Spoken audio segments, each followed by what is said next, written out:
tour. It's a total side note, but I think he did briefly attempt to pursue a comedic career. Like somebody, I can't even remember who now, over the last couple of days was saying that like maybe like in between the type rows and the whip or something, he was like, I think he did. He did do some open mic stuff, or yeah, yeah. I knew there was a few people I knew that were kind of like entertaining that idea for a while there. It's kind of the comedy world.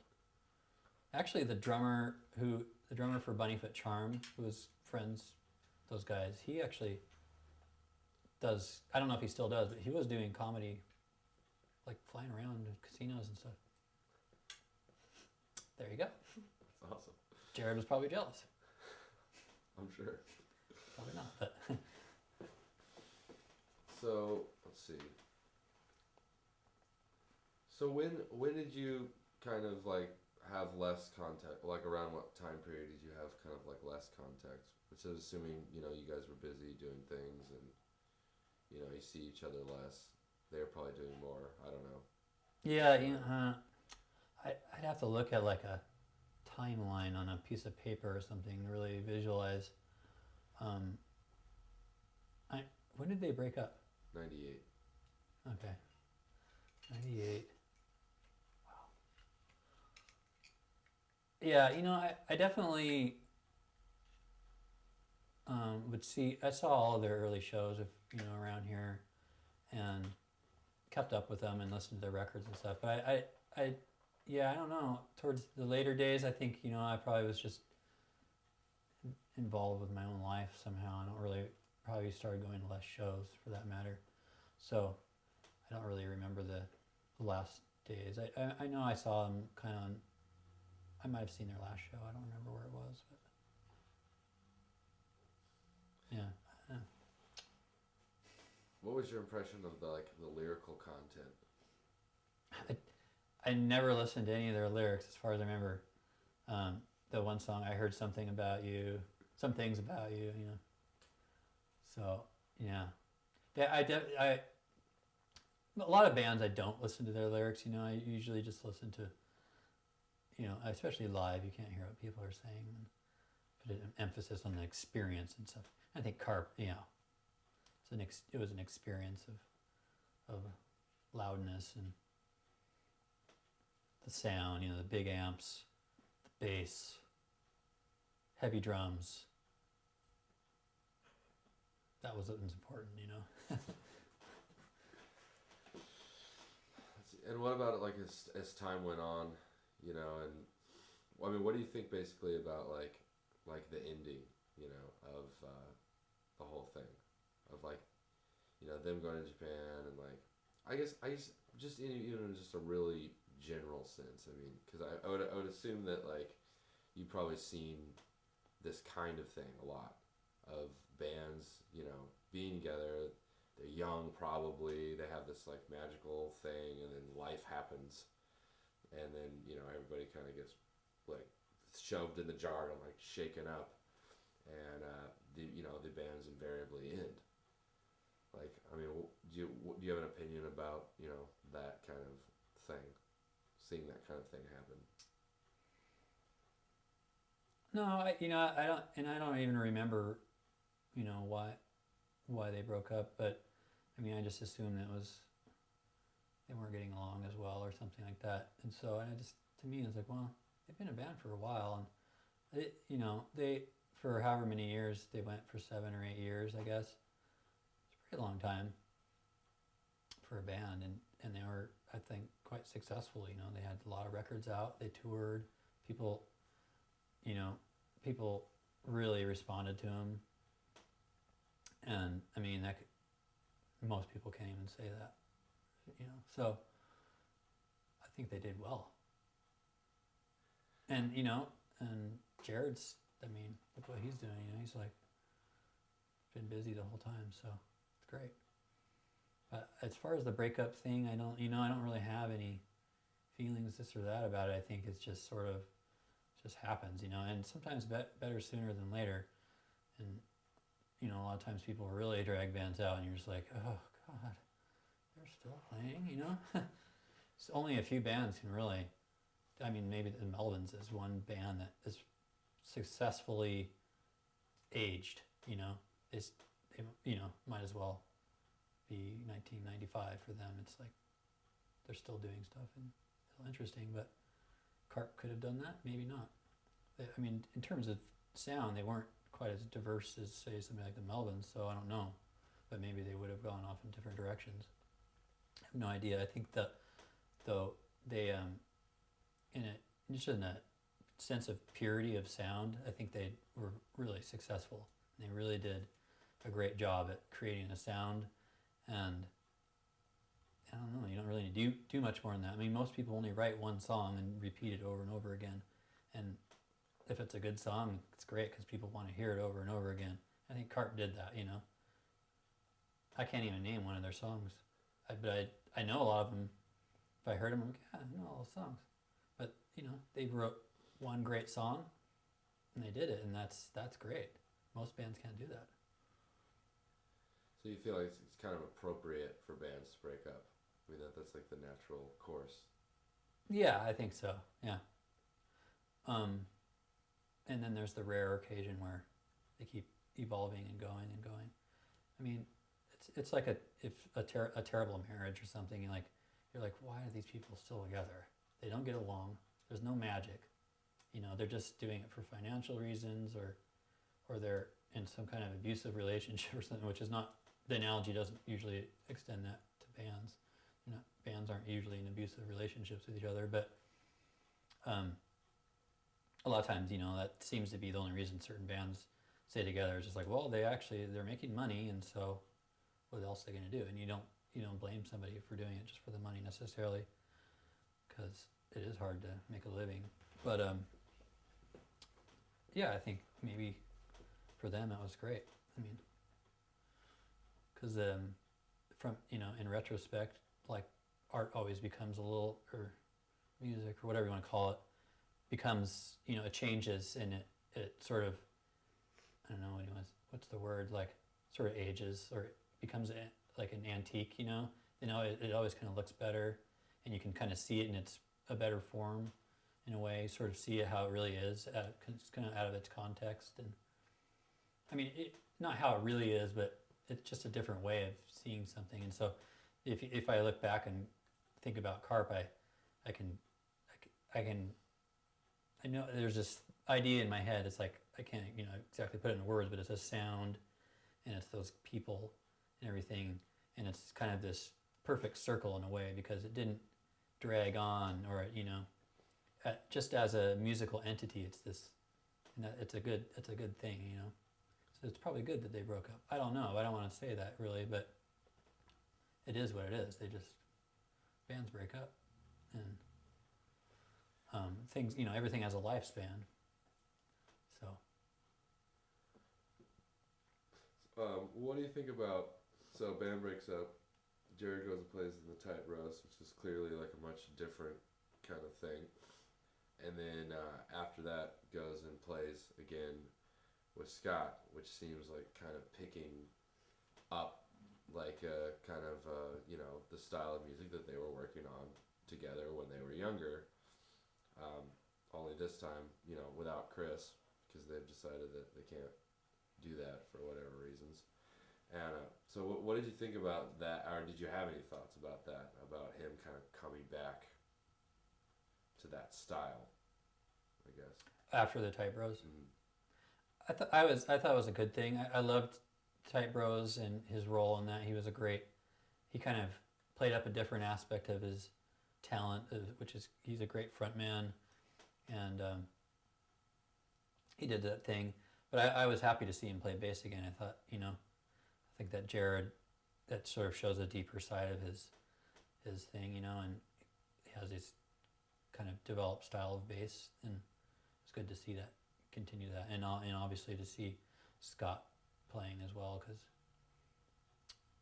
he's obviously just someone that needed to play.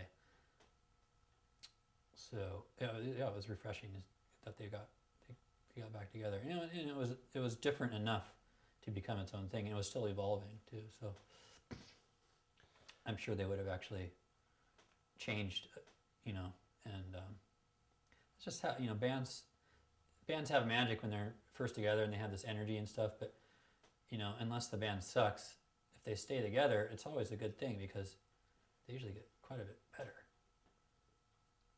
a lot better.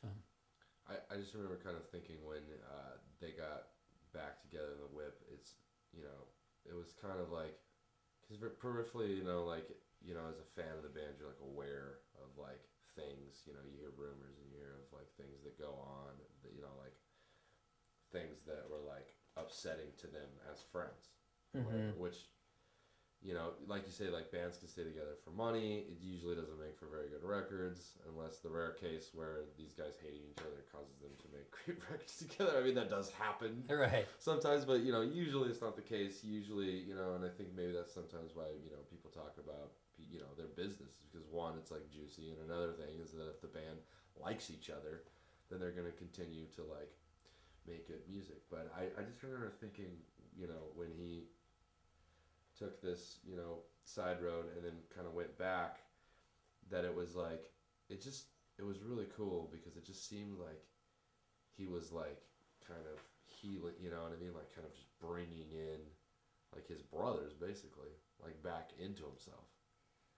And it just, I don't know, I thought it was cool because whenever you have, some kind of like upsetting scenario and you kind of get some space from it, and if you can come back to it, then you can really take off from there. I mean, that's when you really have nothing left in your way, I guess. Yeah.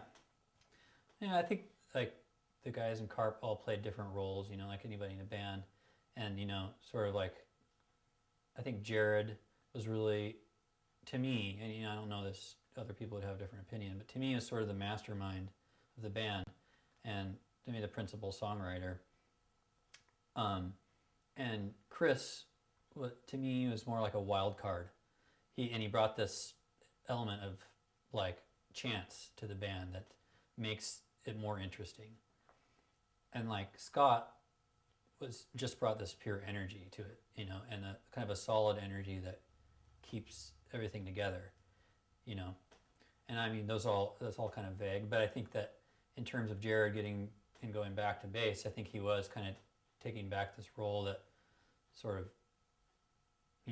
was kind of more visionary, whereas like doing the tight roasting, that was kind of someone else's thing, and he was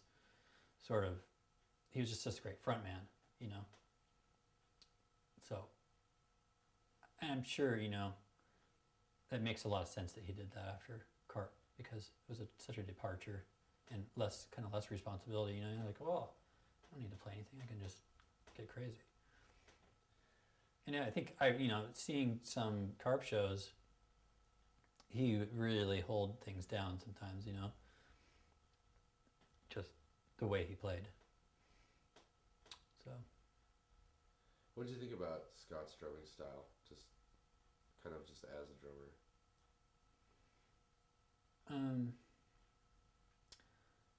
Well, yeah, I think Scott, you ask any drummer that played in marching band. I mean, anybody who's played in marching band, they're always, and then it starts a rock band, they're always really good, and it's because they learn these chops or whatever you learn in. And I think that had a huge influence on the way he played. And so it's sort of like he was taking his marching band thing, and then his, like Dale from the Melvins, obviously, and probably Dave Grohl and some others. And he brought all these influences and was really just kind of muscly about it, kind of a muscly drummer, big drumsticks. I don't know. He had enormous drumsticks, and then he maybe eventually pared them down a little bit. I'm not sure, but yeah, not a lot of finesse, but sort of in a way. He could do it, but it was like he had that animal from the Muppets type of thing. We used to call him Maniac, and that there was a band called Raven, and they had a drummer called Wacko. Have you heard of this guy? No. Wacko was he was sort of this crazy guy. He wore a football helmet, and he would like throw thing. Like he'd throw his drum sets, and the roadies would have to bring new drums back to him so he could keep playing the show. And sort of like, I mean, Scott didn't do crazy stuff like that, but he sort of had that energy of like this, like, ah, you know, he really had like that, or Keith Moon, or sort of that. I could play with a little more finesse if I wanted to, but I just want to beat the shit out of these things. But not sloppy, not in a sloppy way. I mean, he was a really tight drummer. I mean, yeah. A lot of times I just would watch Carp and just watch Scott. Like, sometimes it'd be like bad sound or something. He's like, it sounds like noise, but you could just focus on Scott and he'd be like, God, he's playing so great. His toms sound so good. His snare, it's just these tight marching snare things he does, and very good. One thing that I keep thinking that kind of comes out, we were talking about a little bit earlier with like, the Inicarp and then the whip, is that like, and then in the whip he gets, Jared gets kind of like assaulted again in a way, like by life with like losing Scott. Right.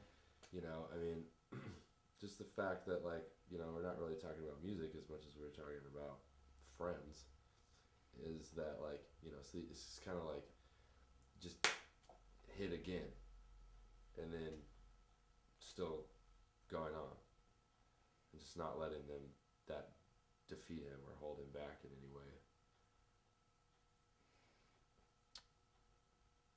way. Yeah, well, I mean, obviously it's he has a lot of strength of character, and it takes a lot to get through a close, a death like that, and I don't know, I can't say what he went through or whatever, but I think he is, been resilient, and he's stuck with this thing, and he's moved on, he's evolved, he moved out of the Northwest, which I thought was a good thing, and I don't know, I don't really know how to embellish what you're saying, but yeah, who knows what he'll do next, but everybody's rooting for him. All right. It's all, I was like, join the Melvins, that's great. To be honest, I don't even know how it's going right now, but is he still in the Melvins? Yeah. Okay. Yeah, I think they just got back from So Holland. I'm kind of out of it. So what's that? They just got back from Holland. Oh, good. Okay. Like last week. Yeah. So I guess may address that for a second, just because it's kind of the obvious full circle deal. Is like, these kids that were accused of being like, Melvin's rip-offs, and then going out and establishing themselves in their own right, and then ending up in the Melvins like in the end. It's kind of funny. It's a Trojan horse or whatever. I don't know. Yeah. Yeah. I don't know. I mean, it seemed to make total sense when he joined the Melvins. I don't know how to like philosophize about that much, except that it wasn't really surprising to me though. It just like, we probably joked about it years ago, like, someday Jared's just going to be in the Melvins. It just makes sense, It just sort of made sense. It wasn't like, oh my God, I can't believe it, he's in the Melvins. It's years in the making, really. It's not like overnight. Oh, it just happened. It's like, became friends with them, and then eventually they went on tour and did all this stuff, and it just kind of happened. But, yeah. So. And let's see. Any final thoughts about? Well, actually, what do you think about just the kind of things that, like, as you say, you're like peripheral, but just as knowing him when he was younger, what do you think about the kind of things that, like, I'm sure you've heard that Chris has had to go through, like, in his own life since, in the last 10 years. What's the question? I'm not sure what the question What is. the question is. Yeah. It's been a long day. It's very open-ended. Right. I guess, I'm getting it, but right. I guess just like, like just a general impression of like,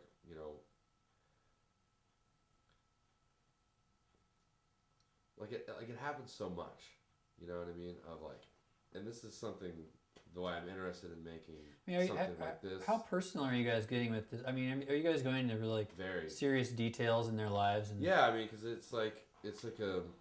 I mean, it's kind of my personal feeling that this is the only way that it's really gonna be interesting. right, And it's the only way that it's really gonna be a story. I mean, and I guess, and one of the reasons I'm interested in is because you see it so much, is that there's so much talk about how good and great all this like music is and shows and everything, and everybody knows that, everybody talks about it, and at this point it's pretty much a religion, and you have these kids starting out in it, and everybody's brilliant, and everybody's got light in their eyes, and it really, not to say that the music is responsible, but sometimes it really ends up like destroying people. It's like, I mean, you don't know if you can say that this would have happened to this person without that, but it's pretty easy to say that living in that scenario all the time, it's easy for it to get out of hand. So I mean, I guess what I'm asking is like, what do you think about that? I mean, what do you think about like, the stuff that's like the pitfalls that are available, growing up, playing, touring, and being absorbed completely in that world. I mean, because the positives are kind of talked about a lot, or somewhat obvious. yeah. I don't know, I think everybody's dealt a different hand, and people deal with things differently. Obviously, talking about Carp, all of them dealt with things that life handed them differently. And Chris got into drugs. Jared didn't. They're both in the same band. They're both in the same scene. But they're different people, and like everybody deals with things differently. They had different childhoods and all that stuff. But I think you can talk a lot about childhood, and we can talk about Tumwater and the rednecks and stuff. But everybody is their own person, and I can't think of the golden word, but it's just this. It's not even that important, but and people deal with things differently, and people get either mature or they get stuck in a rut, and or they evolve. I like evolve is a better word than mature, but and I mean, people go through the music scene, and when you're really young or you're really first introduced to it, it's just one thing, and it's not the it's an obsession, and it's mostly positive, and or sometimes not, but for the most part. And then you get in more and more into it, and you do the band thing, and then you get involved in touring, and then it gets really convoluted. A lot of people, it's just like in indie rock bands or punk rock or whatever, like, well, we're just in a band, we're not really making a living, we have these jobs at home, and then you get busy, and it's like, wow, well, this is kind of our job now, and everything changes, and blah, blah, blah. It becomes absorbed, it sort of eats you, and you're exposed to a lot of different things and situations, and the way you deal with those situations is the kind of person you are, and if you're the kind of person who doesn't have the coping mechanisms, you do a certain thing. If you're the kind of person who can like take a lot of shit and deal with it, and be strong, I hope you're that kind of person. But not everybody is, and most people that are drawn to music aren't. Most it's one of the typical pitfalls of an artist. It's like one of the fatal flaws. It's like most artists have kind of weak personalities. They can't. They weren't dealt the card of like good social strength, and like for the most part. I mean, there's exceptions, but most people that are in bands are drawn into the band situation because they don't know how to deal with real life, and they learned a new way of dealing with it. So, and a band can be a great thing in that way. And you can get into it. You get into your inner world, and you share this world with the people in your band, and you guys do this great thing, and you create this chemistry, and you deal with things, and you can make art, and you sort of express things that are happening to you, and that is a way of dealing with it. But all this other stuff happens, and you can't do it all with art. You gotta do other. You have to deal with other things in your life, And then a lot of people just do drugs, become alcoholics, or do really destructive things. And I think that a lot of people in Olympia that happened. People took the destructive path and crumbled. They crumbled. Some of them are still dying. Some of them aren't. Some of them have taken positive turns.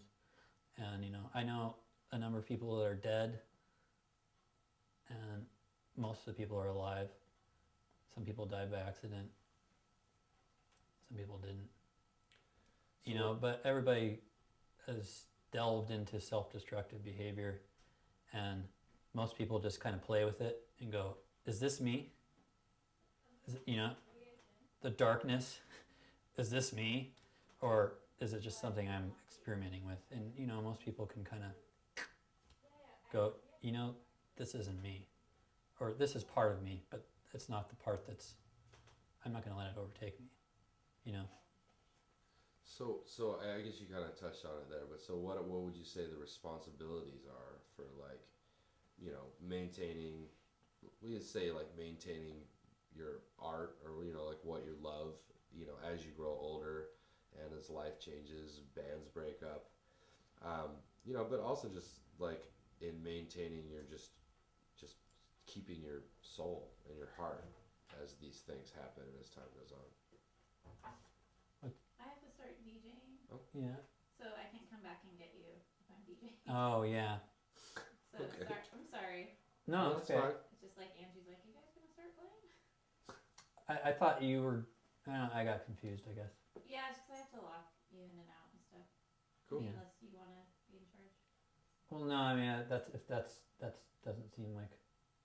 I don't know. I don't want to get in trouble. No. Yeah. Fine, It's fine. community time. No, I mean, Okay. Sorry. cool. I mean, you can finish up, or if you have another question or something. That's really the last question I have. I don't know if you want to answer yeah, that. Maybe yeah, we can... Yeah, go ahead. a Sure. minute. Was that? Do you remember what I was saying? Just about the responsibilities of growing. I mean, because I would like to say that nobody was wrong. Back when we were being fed all these ideas in high school. Yeah. And but so what do you think the responsibilities maybe are for becoming a healthy adult and staying inside some of these ideals? Yeah. Well, I think you just have to...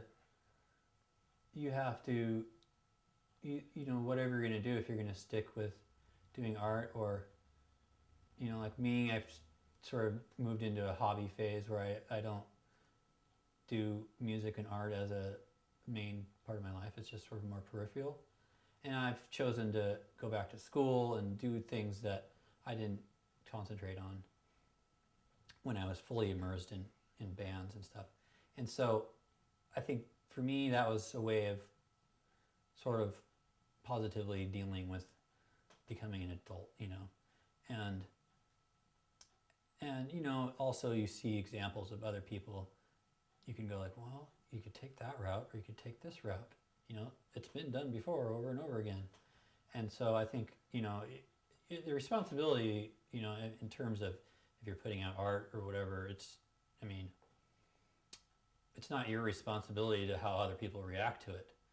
And if you take a turn for the worse, and that is reflected in your art, and someone responds to that in a negative way, that's not really your responsibility. I think it's like I said, it's sort of strength of character. Take Jared, he just is a resilient person, and he's taken some blows and continued, and he felt like I'm going to continue pursuing bands and stuff, and I like performing, and I don't know what he's thinking, but just for example, and he does that, and it's a positive thing, and he's just surviving. So I don't know. So you gotta keep changing. You have to keep changing, yeah. Keep your head above the water, because it's like the basic law of evolution: change or die. So, I'm not for total social you know, like the strongest survive. But I do believe in change or die, and I think the way you become stronger is by changing.